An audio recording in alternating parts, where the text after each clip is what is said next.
Antas salam wa minkas salam. Salim lana ila subulis salam. Astaghfirullah, astaghfirullah. Assalamualaikum warahmatullahi wabarakatuh. Bismillahirrahmanirrahim. Bismillahirrahmanirrahim. Salam. Bismillahirrahmanirrahim. Wassalatu wassalamu ala sayyidina wa nabiyina Muhammad wa ala alihi wa sahbihi ajmain. Hadirin jamaah majelis yang berbahagia, baina insyaallah basyur fi kitab Syekh Abdul Qadir Jalani Faturabani wa nafa'ana bihi wa ulumihi biddarain insyaallah. Amin ya rabbal alamin. Hadirin jamaah majelis yang berbahagia, hidup ini memang memerlukan sebuah ketabahan. Ketabahan itu ternyata membuat kita sukses. Ketabahan itu bahasa kita, bahasa agama itu sabar. Sabar itu meskipun sudah menjadi bahasa budaya kita, sehingga kita kadang-kadang mendengar sabar itu sudah merasa mengerti, tapi sabar itu juga banyak sekali dalam hidup ini, termasuk menahan keinginan-keinginan kita terhadap hal-hal yang kita pikir baik saja, tapi sesungguhnya bisa membahayakan kita. Nah, hari ini kita melihat hal-hal yang mungkin dalam pikiran kita itu baik, tapi sebenarnya itu juga membahayakan kita dalam hidup ini. Kita lihat ya perkataan saya tentang bagaimana memahami hidup ya, memahami hidup tentang yang sesungguhnya harusnya dikaitkan dengan amal-amal kita, dikaitkan dengan kemampuan-kemampuan kita, dikaitkan dengan citra hidup kita, yang bahasanya lain bisa aja dikasih judul tentang citra hidup ya. Ya gulam, wahai anak-anakku, man sabara qadar kalau Allah Ta'ala. Wahai gulam, siapa yang sabar maka dia akan mendapatkan satu keadaan yang seimbang. Innama yuwaffas sabiruna ajrahum bighairi hisab. Sesungguhnya orang-orang yang sabar itu, yang melewati sesuatu kehidupan itu dengan sabar, ajrahum bighairi hisab, mereka mendapatkan ajrahum bighairi hisab, balasan yang sangat besar ya, yang tidak terhitung balasannya. Kul bikasbika ya, wala ta'kul bidainika waqtasib wa kullu waswasin minhu ghairika. Makanlah dengan usahamu. Ya, mungkin sedikit ya, hasil usaha kita sedikit. Tapi jangan engkau makan dengan utang-utangmu. Maksudnya kita untuk mencari makan ini tidak usah berutang lah. Nah, kalau usaha apa ya silahkan, kalau usaha untuk berutang, untuk usaha, pengembangan usaha dan sebenarnya tidak salah, tapi dilihat-lihatlah diri kamu. Kalau kamu tidak mampu ya nggak usah. Tanpa kita harus mencela orang-orang yang berutang, tidak juga. Tapi kalau urusan makan, usahakan. Kalau makan kita hanya untuk mencari sesuap nasi dalam hidup ini, nggak usah, kita usahakan saja. Itu sudah merupakan kadar bahwa kita mampu melaksanakannya. Kalau kamu usaha itu kan sesuatu melebarkan usaha, tapi nanti untuk apa usaha itu lagi yang dibicarakan oleh Syekh Abdul Qadir Jalani. Karena tiap-tiap kesenangan itu daripadanya itu ada yang datang nanti bukan pada dirimu. Artinya ketika kita sudah untuk hanya makan kita utang, lalu nanti itu justru kita memakan sesuatu yang bukan dari usaha kita.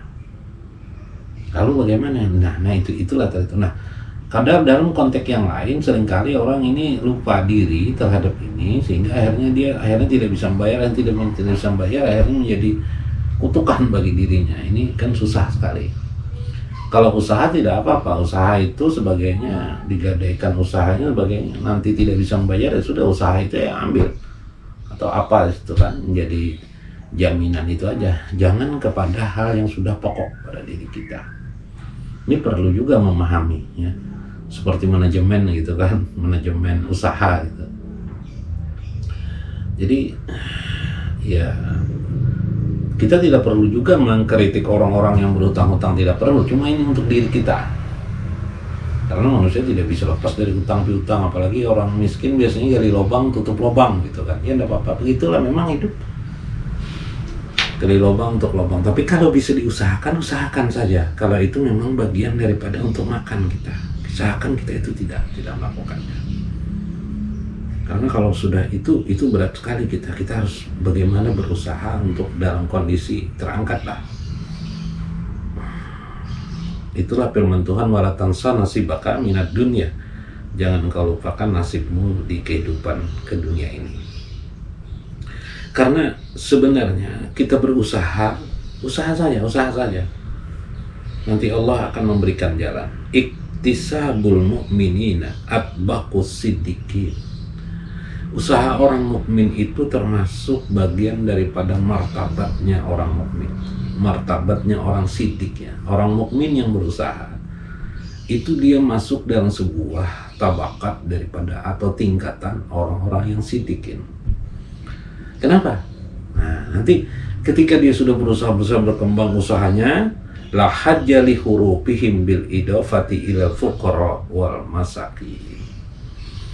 Karena orang mukmin itu ketika sudah dia ada lebih nanti hartanya dari usaha mereka, tidak ada watas baginya, tidak ada pikiran lainnya kecuali dia akan pasti ingat kepada orang-orang fakir dan orang-orang miskin. Itu yang seharusnya. Jadi kalau mau berusaha mengembangkan diri, mungkin Anda perlu, karena semata-mata nanti juga ada diniatkan, diperjuangkan untuk orang-orang fakir dan miskin, karena mereka adalah saudara-saudara kita, kata saya. Nah, ini bagaimana mengamalkan ma'rifah pada Allah, di mana di sini mempraktekkan Allah Rahman Ar-Rahim, Allah Al-Basit, Allah Ar-Rajak yang memberikan rezeki kepada manusia, memberikan kebaikan, keluasan rezeki. Maka saat itu ketika kita sudah ada kelebihan, kita mentasarufkan harta kita kepada fakir dan miskin, mungkin baru niat ya.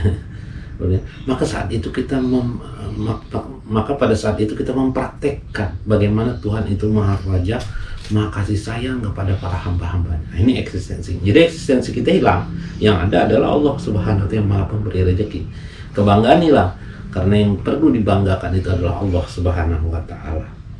Yatamannuna isal rahmah ilal khalqi yatlibuna bizalika ridal haqqa aja wajalla wa mahabbatuhu lakum. Maka sampailah kita pada pemahaman merasakan pancaran atau limpahan Tuhan Ar-Rahmah, rahmat Allah itu pada diri kita, untuk kita salurkan kepada makhluk-makhluk Allah, untuk kita salurkan kepada alam semesta ini.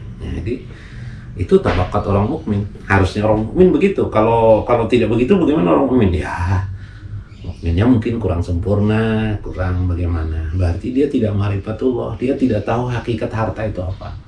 Hakikat harta benda yang dia usahakan itu, mungkin sebagiannya juga dengan utang-utang, kemudian dia berhasil, kemudian dia dapat membayar utang-utangnya, hasilnya terlihat bagi dia saldo saldonya kelihatan bagi dia, saldonya tapi besar. Apa sih hakikat harta itu? Oh, ternyata di dalam ilmu ma'rifatullah, hakikat harta itu untuk disalurkan kepada fuqara wal masakin, untuk agama Allah juga, untuk fuqara dan masakin. Itu hakikat harta sebenarnya. Nah, ini pada saat seperti itu dia dapat menikmati isarul rahmah, satu mengalirnya rahmat, dapat dia mengalirkan rahmat kepada hamba-hamba Allah, kepada orang-orang fakir dan miskin. Di situ dia dapat merasakan kasih sayang Allah pada dirinya maupun kepada makhluk yang lain. Subhanallah. Nah, ini langsung merasakan bagaimana Rahman Rahim. Bukannya sekedar hafal Rahman Rahim, bukan hanya hafal kita Rahman Rahim saja. Bagaimana kita mempraktikkan itu? Bagaimana kita merasakan langsung Rahman Rahim itu? Nah, tapi saya kan belum kaya. Ya nanti kalau kaya satu, ini nanti kalau ada lebih sedikit, cobalah datang kepada fakir miskin, kasih mereka. Apa rasanya? Di situ ada semua perasaan kita, hubungan kita dengan Allah, perasaan nyaman kita dengan Allah. Yo, yang terjadi ternyata itu dari Allah semuanya, subhanallah. Yatlibuna bizalika ridol hak, semua itu dilakukan tidak lain adalah untuk mendapatkan ridho Allah Azza wa Jalla dan kecintaan Allah. Ridho dan cinta Allah. Kita harapkan bagaimana kita mendapatkan ridho dan cinta Allah. Sami'u, dengarkanlah kaulan Nabi sallallahu alaihi wasallam. An-nasu iyalullahi Azza wa Jalla wa ahabbun nasi ilallahi Azza wa Jalla anfa'uhum li iyalihi. Manusia itu pada dasarnya adalah keluarga Allah. Maksud Nabi keluarga Allah ini dalam rahim, dalam genggaman rahim, dalam genggaman kasih sayangnya. Karena di dalam hadis Nabi disebut juga godopku kusimpan, yang ada pada 99% di dunia, di alam semesta ini adalah rahman rahim Allah. Sedangkan godop Allah disimpan Allah. Subhanallah. Godop itu marah Allah. Subhanallah. Jadi kasih sayang kita ini semuanya. Hidup ini penuh kasih sayang. Jamal Allah. Maka karena kalian itu semuanya adalah rahim Allah, dalam rahim Allah atau keluarga Allah, maka sebagus-bagusnya manusia menurut Allah di sisi Allah subhanahu ialah yang bisa memberikan nafkah, manfaat kepada keluarganya. Nah, siapa keluarga kita? Keluarga kita dua. Satu keluarga secara darah atau hubungan darah. Satu, yang kedua adalah keluarga kita adalah fuqara wal masakin wabni sabil dan seterusnya. Keluarga kita adalah orang-orang fakir dan orang-orang miskin dan orang-orang yang memerlukan bantuan kita. Ini keluarga kita. Nah, orang yang bisa memperhatikan keluarga seperti itu adalah orang yang bisa sudah melaksanakan amal ma'rifahnya terhadap Allah yang Maha Rahman dan Maha Rahim. Subhanallah. Itulah gunanya tadi, ketika kita bisa sabar, kita akan dapat melaksanakan Ar-Rahman Ar-Rahim. Tapi kalau kita tidak bisa sabar, kita tidak bisa mengamalkan Ar-Rahman Ar-Rahim. Ma'rifatullah. Jadi bukan sekedar kognitif ma'rifatullah itu menyembah Allah ini dan sebagainya, tapi tidak ada diamalkan. Ini sesuatu hal yang lucu. Bukan ma'rifatullah, ya ilmu. Jadi irfan turun jadi ilmu. Ilmu turun lagi jadi kulit saja. Kulit lama-lama terbiarkan, tidak teramalkan, jadi busuk dia. Tidak berguna jadinya. Karena bisa terjadi derajat ilmu itu menjadi turun. Nah, inilah bagaimana kita supaya kita hidup bisa tadi melaksanakan, membumikan, membumikan kasih sayang itu terhadap masalah harta dan usaha kita. Mudah-mudahan bermanfaat. Wallahul muwaffiq wa aqwamut thariq. Wassalamualaikum warahmatullahi wabarakatuh.